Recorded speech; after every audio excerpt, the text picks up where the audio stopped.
nature is part of nature too.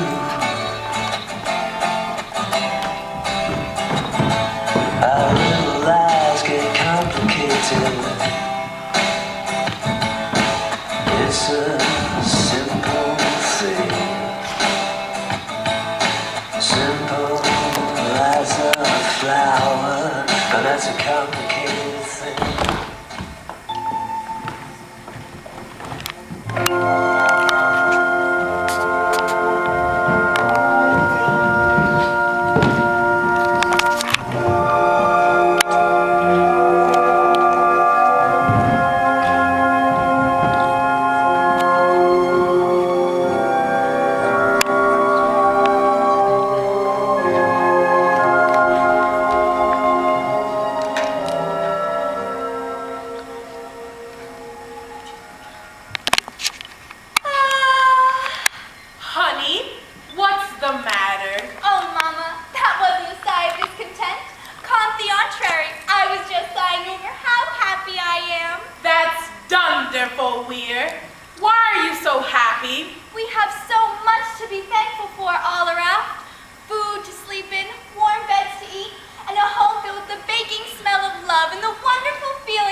And the pitch. Catch it! No! Catch it! No! I'm begging you! Go! No!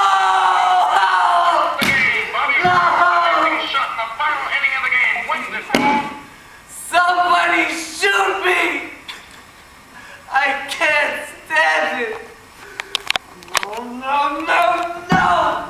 That did not just happen. Can't believe it. They lost. They lost. I'm going to die. What's the matter, Ben? What is it? I can't say it. Ben, honey, what's going on? You can tell me, Ben. Speak to me. The Creed Sox lies. No! How could they have? I thought they were ahead. How could this have happened? Ben, talk to me. It was horrible. Greer, 2 outs and 2 strikes. He. Don't tell me. Not. Yes, he hit a home run. How are we going to go on? I don't know, Ben. Time is supposed to heal all wounds, but not when it's this bad. I'll never be whole. Never. I know. But listen, I got a call from the doctor. You know, the one who did the biopsy last week. How can you talk about something like that right now? I'm sorry, Ben. I know it's trivial, but I just had to tell you before I forgot. Tell me what? The cancer's terminal. I'll be dead in 6 months tops. Oh. Well, that's a bummer. Should we get a second opinion or something? I don't think so. I mean, what good would it do? True. Anyway, I just want to let you know before I forgot. I probably should have waited. With the game and all. How could it happen? No one knows. No one knows why these things happen. A home run? Why does God hate us? We can't think this way, Robin. We have to stay strong. You're right. It's just hard to carry on knowing that they lost. Okay. I'm okay. Are you hungry? Do you want a sandwich or something? Yeah, that'd be good. We have to keep our strength up. Thanks. I love you, Robin. I love you, Ben. Hey, about that cancer thing. You have your will together and everything? You left me all the money and the house? Oh, that stuff's taken care of. I'll go get that sandwich now. Okay, I'm just gonna listen to the radio and see if there's anything else about, you know. Let me leave first. I can't handle it yet. Okay.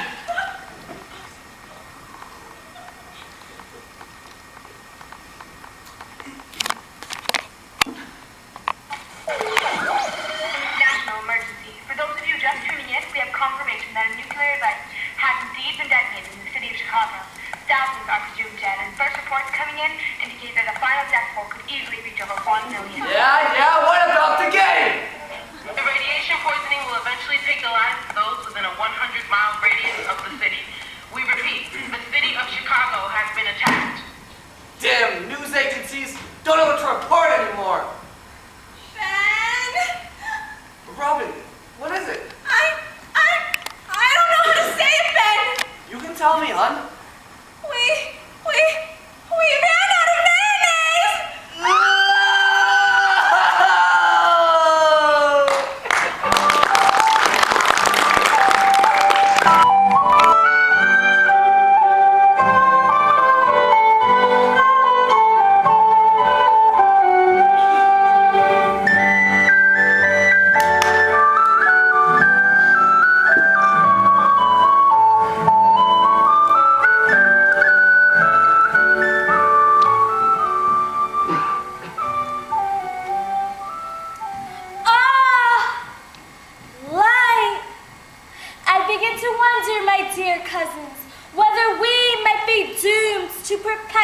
Imprisonments, by the glooms cast upon us, by the cloudful skies of late. Actually, I rather enjoy the clouds, Isabel. They matched my mood. This bright sunshine seems to me an affront to my intellect. Nora, how can you hold to such a philosophy? Light is nature's gift to our mind. Without it, we would tend to be insular, shut off from the multitude of both physical and intellectual possibilities. So you say, Mark, despite your affinity for light. However, I have found little in your demeanor nor your conversation to convince me that you are, if you will pardon the quaintness of the expression, enlightened. Now, good cousins, moral, for the lights of this day should certainly remind us, if of nothing else, to be civil.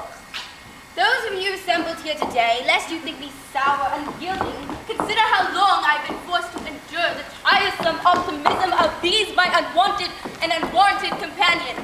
Familiar ties may indeed lead one to unfortunate, even tragic alliances. My dear audience, what travail it is for me not to be able to communicate freely with these companions of mine. Surely we speak and exchange those post-lyrical words, but I feel our souls are far from touching one another. In particular, I feel a chasm yawning betwixt myself and Nora, the offspring of my gentle aunt. What dark, chilly waters run through her veins. Such is the bane of my existence, good audience, to incessantly feel the burden of the peacekeeper between those two persons who are, as it were, two halves of the same heart, that organ being my own. Shall they ever, like morning and evening, endeavor to coexist as two complementary elements of the same self-day? Shall we then, on this cheerful day, go into the garden? Perhaps there, amongst the lilacs and other growing things, we might find a common spot to sit together, both physically and spiritually. An excellent suggestion. Nora, won't you accompany us? Have I any choice? On this beautiful sunlit day, dear Nora, how can you feel you have anything but a world of choice laid at your feet? Your optimism, Arthur, while annoying, cannot be accused of making an easy retreat. Then have I won? Will you join us on this gloriously bright afternoon? I will. Then have we all won, for we three together form an organism complete, an organism that thrives in the light. So let us go, my companion. Let us go together and let us grow together.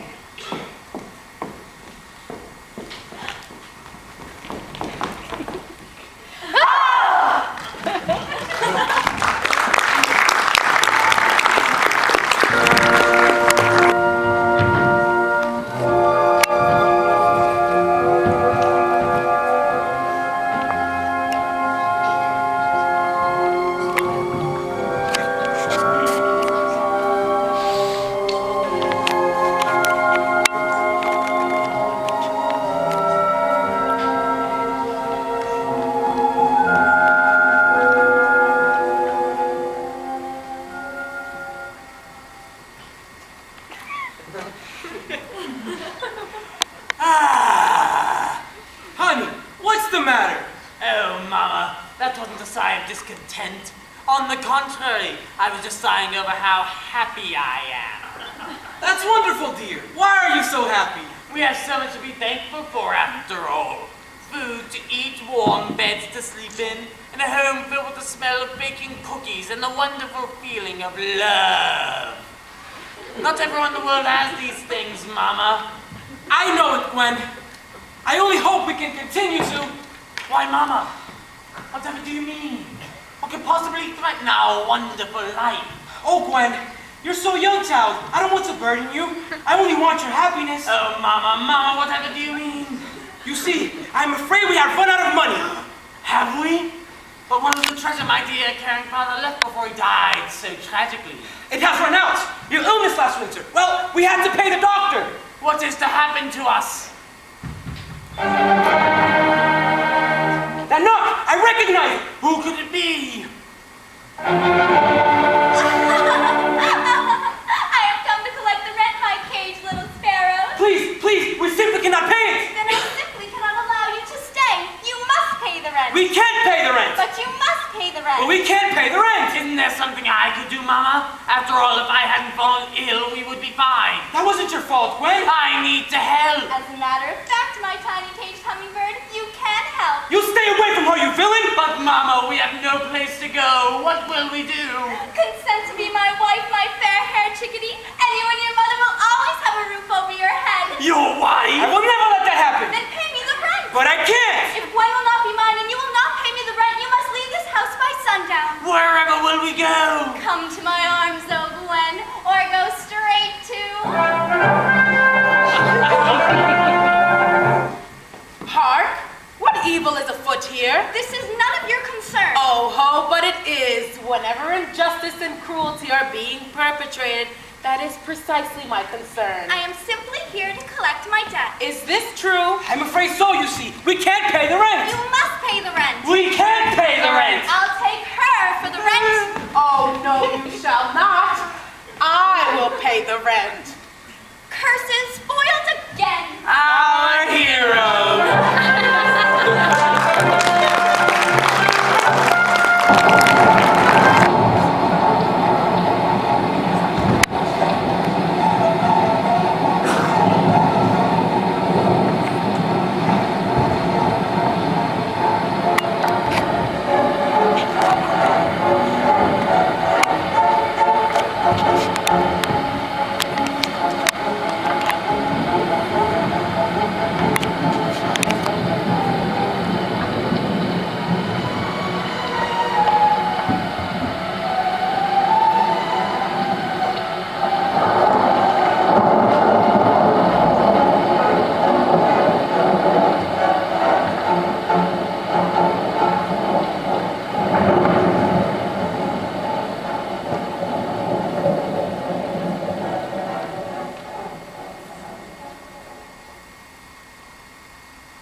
Obviously, circumstances are such that a solution must be found. Might I assure every one of you in this room that my experience with such circumstances is extensive, and my rate of failure non-existent. I've heard of your prowess, Inspector. Indeed we have. I think we all have. Hip hip right here, on we go then. I appreciate your enthusiasm, Rosalind. Perhaps we could start with you. Be the legend, start away, no time like the present, hip hip. Would you be so kind as to repeat for us your story as it applies to the bodies here assembled? Be delighted, old man. It's quite simple, really. That one there is mine. Bagged him just an hour ago right here in this room. Used a quite as a poison I stripped off the back of an Amazonian tree frog. Poison, you'll say? Indeed I do, old chap, and if you don't mind my saying so, I'm more than a tad proud of the concoction, too. Besides the poison tree frog extract, I added 2 other ingredients. A touch of my grandmother's vinegar, and more than a touch of my finest brandy. Worked like a charm. So you claim. Method of delivery of said poison, Rosalind. Poison dart from an authentic hookah-taka blowpipe. I bagged it through the crack in that open window. A smashing shot, hip and all that rot. Blighted and know it hit him right in the neck.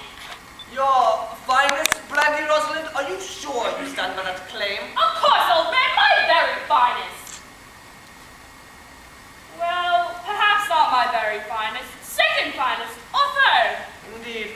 However, that is the only discrepancy I find between your story and the facts.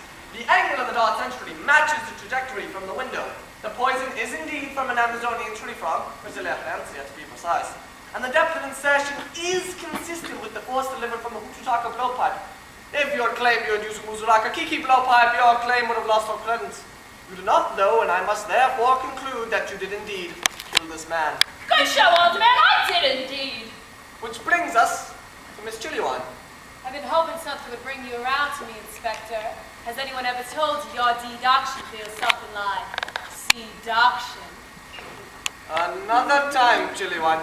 For now, the matter at hand is 2 unclaimed corpses, both deceased within the last 24 hours. Am I a suspect? You are. Although I find explanations tiresome, I must admit that night job is mine. A crime of passion. Detective, crimes of passions are the only ones I do. Oh my. Fuck up, old boy. Continue, Miss Chiliwan. As a lover, he was strictly an amateur, but I didn't mind having him around as an occasional toy, an amusement when no more exciting diversions presented themselves. He came to me last night, told me he couldn't live without my embrace. So typical, so utterly pitiful. You killed him simply because he desired you? Believe me, Detective, you would have far more bodies than this one if that were my only criterion. No, I told him to get out. I was tired. He had awakened me from a dream, one featuring a man, not unlike yourself, Detective Morland. Savor such dreams, Chiliwan. They are the only form of affection you'll be receiving from me. We shall see. Continue with your story. He got agitated. He actually had the nerve to get angry with me. And in the heat of his anger, he spoke an unfortunate comment. I must have flown to my closet to retrieve the knife. It was a gift from my 4th husband, the Sheik, and I plunged it into his back. You say you must have, as if you weren't the part of the moment. Such the nature of my passion, Inspector. It sweeps me to oblivion. Oblivion? Down there, old chap. She's rather out of your league, I'd say. When I awoke, my clothes were bloodstained, as well from my hands, and there he lay there at the foot of my bed, dead. I killed him. You say he uttered an unfortunate comment, Miss Chilliwine.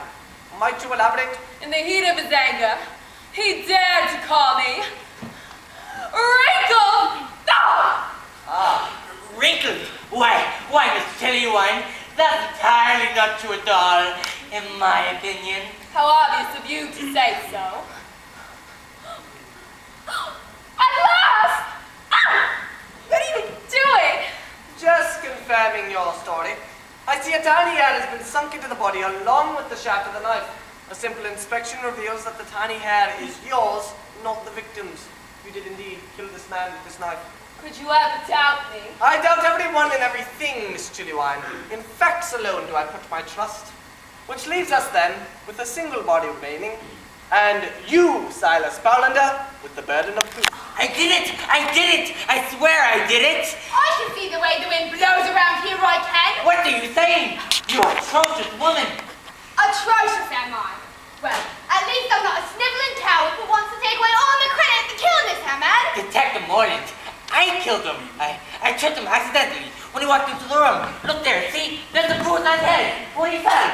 I made that bruise, you weasel, by bashing him in the head with a bed warmer after he tried to kiss me. Why, she's a blatant prevaricator is what she is.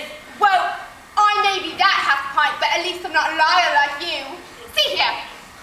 That's where I stabbed him with a letter opener. That's not what killed him. Look there. See, that's a bullet hole. My great-grandfather doing this. I know you don't. Look, there's a rope from where I hanged him. Yeah, that's not true. You see that mark is from... Silence! Mr. Bowlander, stand here at my right hand. Jenny, stand here at my left.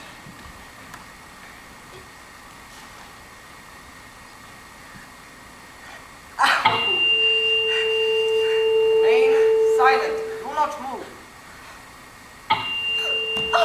Shush! Now, lean toward one another slightly.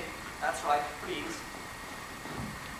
Would you like to examine my vibrations, Inspector? Perhaps. I was reincarnated as a mindless tree sloth, Chilliwine. I bet the tree saw once. Jolly nice shot. No more discussion!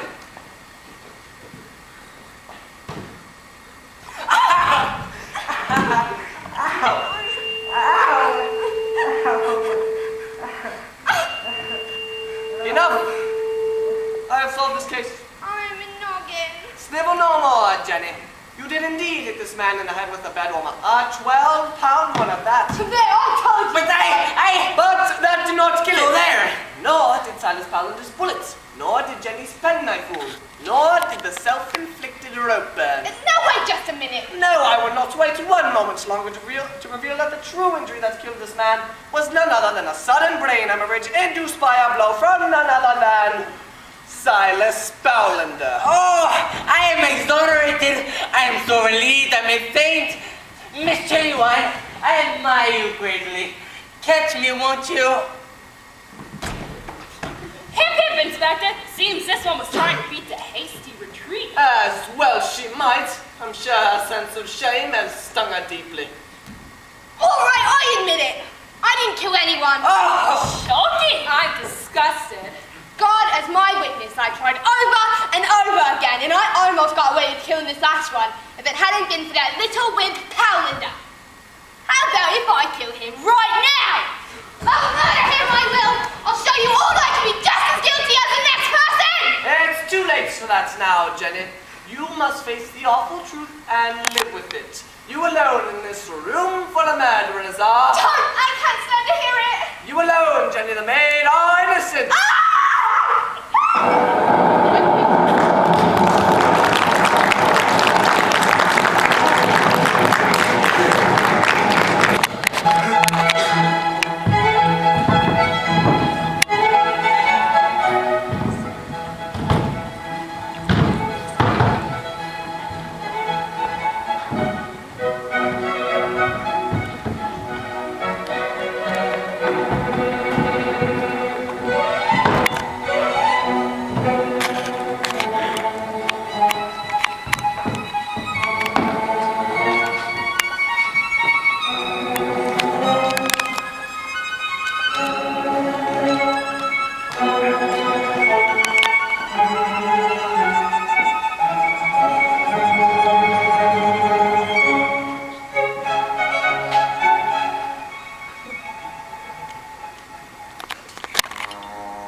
What? Just watch. Watch what? Nothing is happening. I shouldn't have brought you. What? You clearly don't appreciate theater. I appreciate theater. Sure, I appreciate theater. I'm here, ain't I? You're bored. Who says I'm bored? You say it. I never said it. Not lately, no, but how am I supposed to interpret this? I wasn't doing all that. You most certainly were. Since we have arrived, you've yawned 5 times, sighed heavily at least 20 times. Well, I didn't know you were keeping count, Miss Buttinsky. You should have just stayed home and played Mega Racer 5000 on your Xbox like you do every other night. Oh yeah? Well, it's Metal Racer 4000, Miss Smarty Pants. I'll tell you what it is, Jake. Noise and explosions, that's all. At least it's better than this. Come for yourself.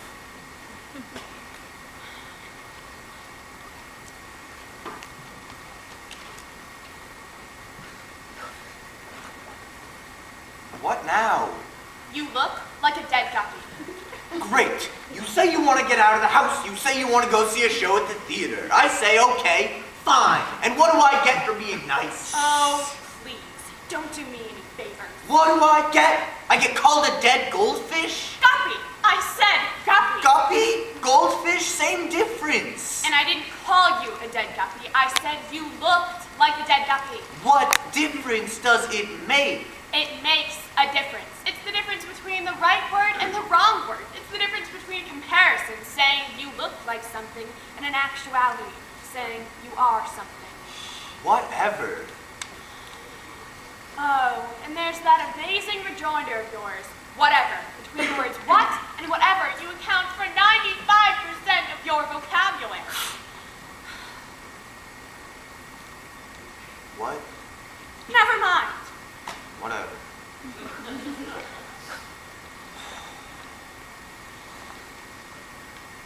I get what you're saying, by the way.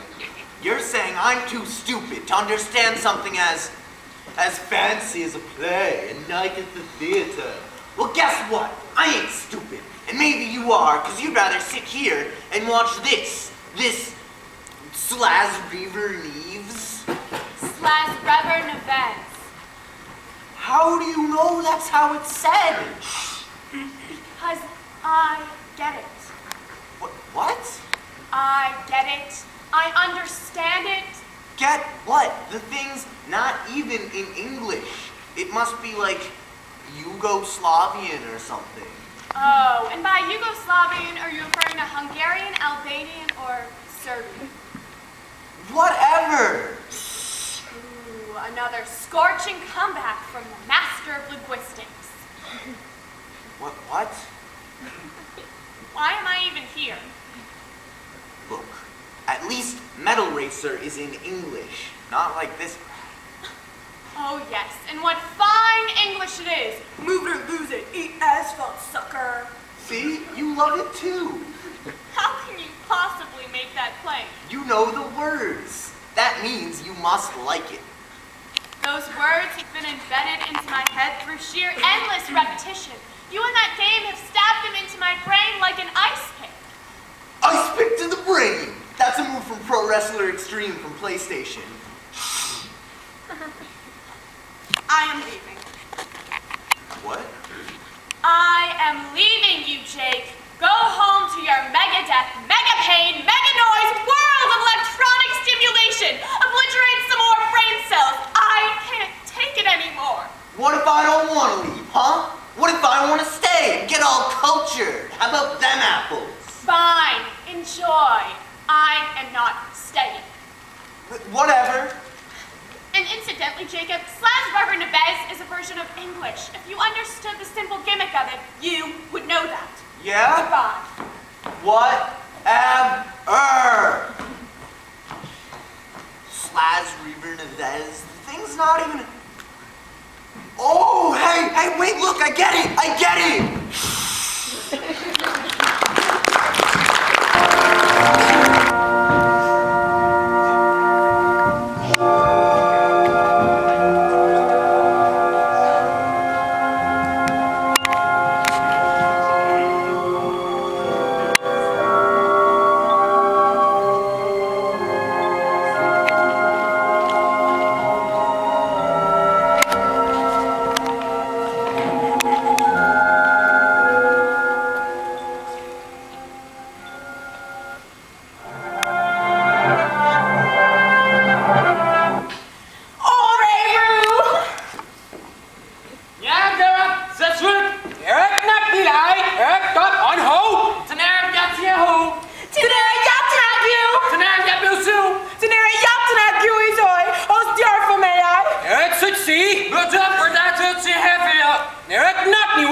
to. Eric, tu vas te lever, croix?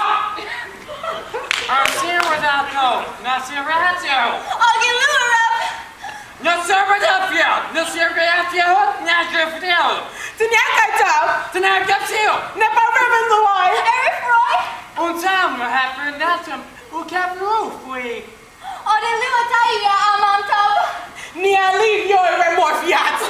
Now, so we have your house on your home. Tonight. No tell 10 satan. Oh, Tenere Yatanaku. Tonight gets you. Tenere Yatanaku top. Tonight gets you. Oh, fantastic, hope you. The Yatanak. Stop. No Philadelphia, get home here. Oh,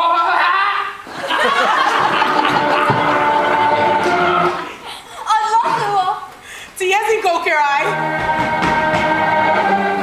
Sunapa Osinai. Rokut Yap. Leo. Senli Roy Nursati. Yoli Gargos Dia, oh, Amam. You ever? Yepa Osiweba. Is your. Oh, Dia, Amam, oh, Amam. Senipa Roy Ten Sata. Glish non I. Nugho. Every food, oh, Amam. Otkan we you ever. Nug Tiwonkai. Amam, said Yoli Garga, Tenere Yakinaina, I Amam, Osueva. Red Lupin now start. Me up here on tonight, Amam. Red down extra, you know.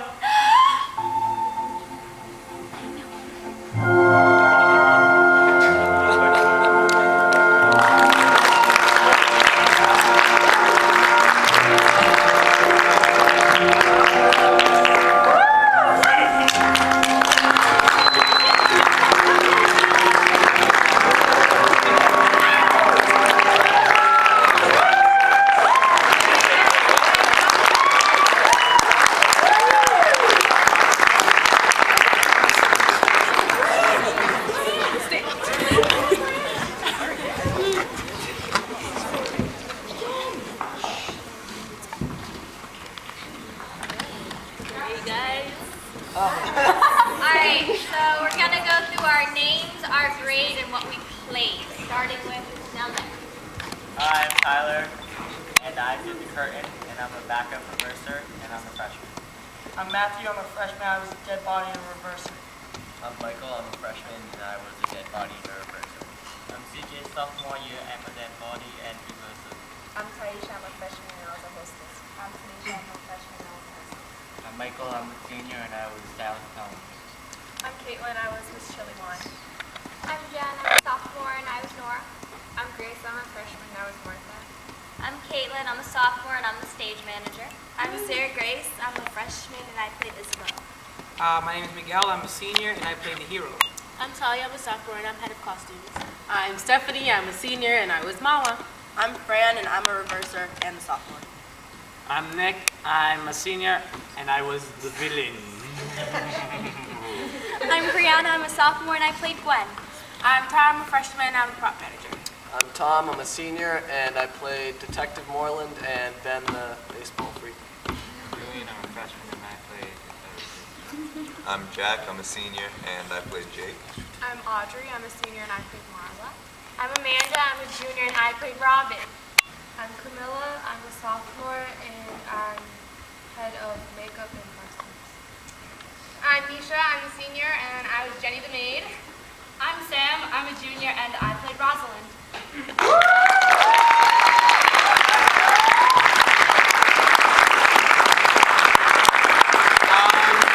I would like for you guys to give a round of applause to sound and lights up there.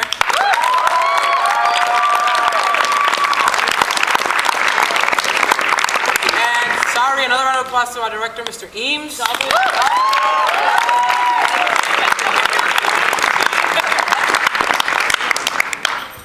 So, do you have any questions about the